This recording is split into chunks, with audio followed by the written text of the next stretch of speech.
كومبا لعاقا كارا قريما كيف نقرب على وحر ماس كسو كوديي قررنا الروب على كبر iyo kuraasto agtaal dawladkii bilaa waa tareerinkii koow halkan kulan u joognaayo hadda macalinkeena oo yaqaan tababarkii kaydsan oo lagu karaameeyo oo xiisadaha keena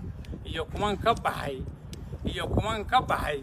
baa arliga koonka daafacay haddii aan kumaandadu ka jirin koomka dunida oo aan tababar kaamil la siin oo la kululeeyay kafay lama cabeen oo ariga lama kifaaxin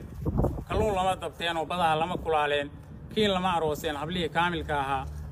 kabtanadu sargaalnimo ariga kuma kalaameen korneeladu ma jiifeen guryaha kaydku yuururo kulub iyo galgala iyo qandala kabar ma yaaleen kooxa cadow ah degilaha koonigaarada haddii aan ka URF iyo ciidan kulul joogin kurta iyo haddaan buuraha kuma u saarnayn oo aan sakuurad ku koomka iyo arliga waardiyaha koobin kuma yaal badaha jira haddaan roondal